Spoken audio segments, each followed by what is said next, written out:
안녕하십니까. 2022년 4월 9일 새벽 팩트 시작하겠습니다. 청와대가 오늘부터 국민정책평가 투표? 이런 걸 한다고 합니다. 말이 투표지 이 내용을 들여다보니까 황당하기 이를 데 없는 코미디 같은 일이 벌어지고 있다. 이런 걸 말씀을 드려야 되는데 이렇게 됐습니다. SNS를 통해서 여러분 마음에 가장 와닿는 문재인 정부의 정책은 무엇이냐? 이런 식의 질문을 하는 거죠. 그러면서 거기다 취지를 설명을 해놨습니다. 국민과 함께 세운 정책, 국민과 함께 만든 5년간의 변화를 함께 돌아보는 것, 여러분의 일상에, 생활에, 마음에 가장 와닿았던 문재인 정부의 정책에 투표해달라 이렇게 돼 있고요. 투표 분야는 큰 분야, 대분류로 보면 9가지, 그리고 작은 분류로 보면 여러 가지 정책들을 거기다 나열을 했습니다. 하나만 예로 들면 이런 겁니다. 달라진 대한민국의 위상, 가장 자부심을 느낄 때는 물음표. 그리고 이제 항목을 선택지를 줬습니다. 1, 2, 3, 4, 5 이렇게 줬는데 1. 국민이 세계 12 경제대국 1인당 GDP 35,000달러 최초 달성. 2. UN 무역개발회의 운크타드 여기 최초로 개도국에서 선진국으로 지위 격상. 그 다음에 3. 세계 국방비 10위 무기 수출 6위 군사강국 대한민국. 그 다음에 4. 컨텐츠 시장 규모 세계 7위 엔터테인먼트의 새로운 기준을 세운 K콘텐츠. 5. 아프간인 구출 미라클 작전 어려운 이웃을 돕는 모범적인 나라. 이렇게 하고 끝입니다. 객관식 설문이고 이렇게 5개밖에 없습니다. 고를 수 있는 게. 자, 그러면은 이 5개에 동의하지 못한다. 그 사람은 참여할 수가 없습니다. 내지는 이 5개와 다른 의견을 가진 사람 없습니다. 흔히 우리가 객관식 설문이라고 하는 이런 걸 이제 폐쇄형 질문이라고 하죠. 자기들이 딱 그 선택지를 줬습니다. 주고 나서 그 외에는 선택을 하지 못하도록 하는 것. 이거를 이제 개방형 질문, 폐쇄형 질문 이렇게 얘기하는 중에 폐쇄형 질문인데 그럴 경우라도 대개 기타 이런 것들 있는 거 한 번씩 보셨을 텐데 그걸 완전히 막아놨다. 그러니까 다른 답은 못하게 만들어 놓은 것이다. 이런 것이고 얼마나 우스운 일입니까? 이렇게 해서 노동, 복지, 육아지원, 병역문화, 국방력 강화, 경제산업, 보훈정책 이래서 48개의 정책을 제시하고 있다. 자, 우선 이게 자기들이 제목을 이렇게 달았습니다. 국민정책평가투표라고 했습니다. 그럼 평가를 해달라는 거 아니겠습니까? 평가. 그러면 평가를 하려는 사람의 입맛에 맞춰야 되는 것 아닌가요? 근데 평가의 개념부터 다른 것으로 보인다. 우선 문재인 정부의 청와대가 얘기하는 평가는 평가가 아니고 자기들이 뭔가 답변을 유도하려는 듯한, 여기 제가 아까 설명드린 분야에 보면 그게 답변 유도지 평가가 아닙니다. 평가는 예를 들어서 저한테 평가해달라 그러면 제 의견을 존중해야 되는 것이지 자기네들이 다 실제 문항을 만들고 거기에 선택지까지 만들고 기타는 완전히 없도록, 이거는 평가가 아니죠. 그러니까 그 중에서만 골라라 이 얘기 아닙니까? 그거는 평가라고 하기가 어렵고 그냥 자기네들의 홍보용 자료를 수집하는데 좀 도와달라 이런 개념으로 보인다. 우선 우리가 이런 거 한번 생각해 보시죠. 객관적으로 봐서 문재인 정부 5년을 평가해달라 그러면 맨 처음에 떠오르는 게 뭐죠? 내로남불이죠. 내로남불. 조국 사태로 촉발이 된 내로남불. 정점을 찍었죠. 거기에서. 이 내로남불 잘 아시다시피 외국에도 영어로도 NAERO 어쩌고 해서 소개가 됐을 정도로 전 세계적 조롱거리가 됐습니다. 그게 문재인 정부의 가장 큰 특징이다. 이렇게 맨 처음에 떠오르는 게 저만 그렇게 떠오르는 게 아니고 상당수의 내외신 기자들은 아마 그걸 떠올리게 될 것이다. 그래서 제가 왜 여러 차례 말씀드리는 것 중에 이런 거 있죠. 문재인 정부 사람들이 얘기하는 것들은 번역기가 필요하다. 이 사람들이 얘기하는 평가는 아까 제가 말씀드렸지만 객관적 기준이 평가가 아니다. 문재인 정부 사람들이 얘기하는 검찰 권력 뭐였죠? 살아있는 권력에 대한 수사를 못하게 하는 것이 검찰 개혁입니다. 검찰 개혁이라고. 지금까지 여러 차례 얘기해오고 지금까지도, 그리고 윤석열 당시 검찰총장을 압박하는 거, 이게 곧 살아있는 권력 수사를 막는 게 되겠죠. 뿐만 아니고 요즘에 검수완박한다고 난립니다. 검찰 수사권 완전 박탈. 왜 그러는 것이죠?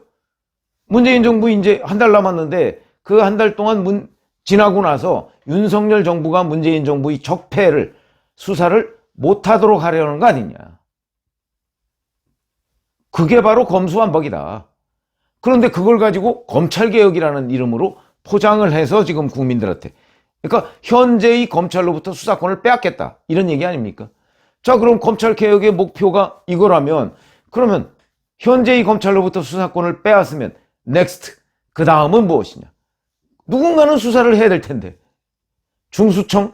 그래서 오늘 아침에 제가 한동훈 중수처장, 여권 사람들 한번 상상해봤느냐, 이렇게 제가 질문을 했었는데, 이 정권 사람들이 얘기하는 검찰 개혁이라고 하는 것의 실체가 바로 이런 것이고, 이 정권 사람들도 입만 열면 언론 개혁 얘기합니다.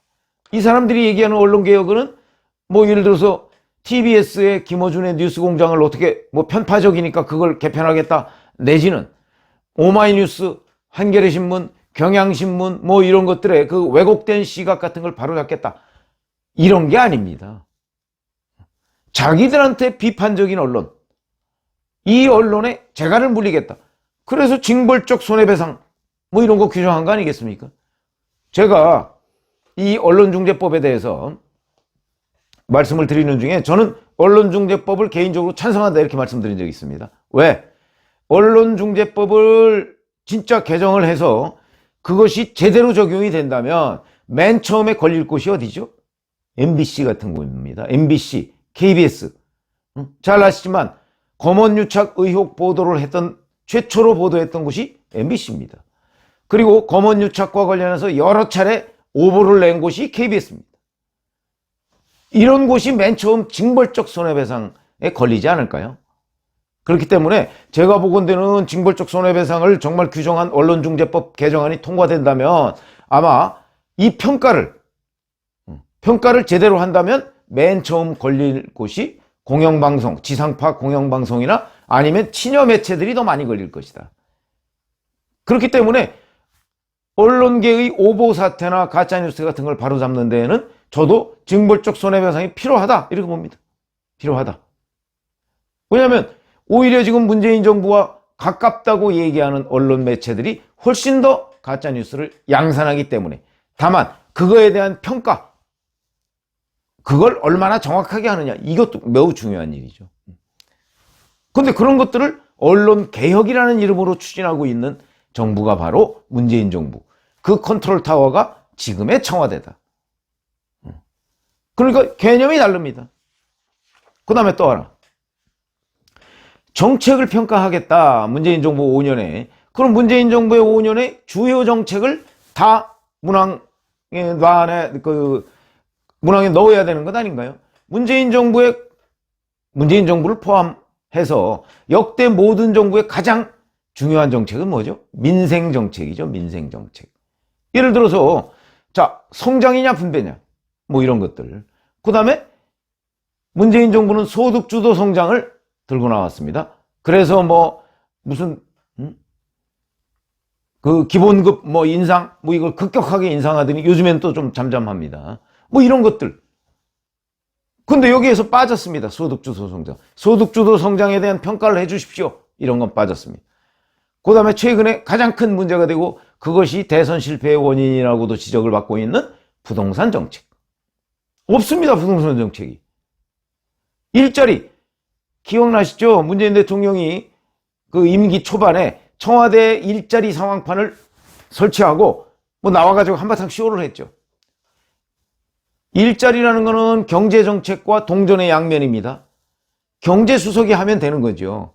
당연히 경제수석이 그런 걸 챙겨야 되는데 일자리 수석이라는 걸 별도로 만들어 놨습니다. 지금 일자리 수석 있나요? 없나요? 잘 모르겠습니다. 그리고 무슨 일을 5년간 했는지 아무도 모릅니다. 이런 것들은 평가에 안 넣나요? 예를 들어서 청와대 비리를 감시한다는 감찰관 제도가 있습니다. 그거 문재인 정부 5년간 내내 공석이었습니다. 아니, 그 제도를 만들어 놓고 왜 공석으로 만드느냐. 그것도 평가를 해야죠. 예를 들어서 그런 식인데, 자기네들이 이건 평가가 아니고 긍정적인 어떤 호평을 받을 만한 것들만 내세워놓고 평가해라. 그것도 폐쇄형 질문으로. 이 얼마나 코미디 같은 상황이냐. 이런 것이고요. 뭐 임기 말에 예를 들어서 뭐 알박기 인사 뭐 이런 것들, 뭐 그런 것들도 지적을 받아야 되는 여러 가지의 병폐 중에 하나인데, 자, 그런 인사정책 뭐 이런 것도 없습니다. 자기 동생의 친구를 임기 한 달 남겨놓고 사실상 공기업 대우조선해양의 사장으로 앉히는 일 같은 후안무치한 일들, 이런 거에 대한 평가는 이 내용 중에 전혀 없다라고 본다면, 이거는 검찰개혁, 언론개혁, 문재인 정부에서 얘기했던 그런 거와 같은 개념으로 이 또한 이 평가라는 것을 별도의 번역기에다 돌려서, 아, 문재인 정부 사람들이 얘기하는 평가, 지금의 청와대가 얘기하는 평가라는 건 이런 것이구나 라고 우리가 별도로 이해해야 되는 그런 상황이 또 벌어졌다. 정말 임기 마지막까지 어떻게 이런 일들을 반복하고 있는가. 완전히 다른 세계에 살고 있는 듯하다. 저는 이렇게 이 투표를 평가합니다. 이런 평가는 이 항목에 전혀 없는 거죠. 그런데 저희 같은 사람 눈에는, 아, 이 문재인 정부 사람들의 여러 가지 한국어는 진짜 번역기에다 돌려서 이 정확한 뜻이 무엇이냐 하는 걸 알고, 뭐 어찌 보면 그 덕분에 저희 같은 사람이 이런 걸 해설해서 국민들한테 알리는 역할을 담당하도록 영역을 좀 넓혀준 것 같기도 하고, 뭐 이런저런 하여튼 느낌이 드는데, 오늘 국민정책평가투표라는 걸 청와대가 시작했다고 하는데 그걸 들어가 보니까 정말 황당하기 이를 데 없어서 그 말씀을 드렸습니다. 고맙습니다.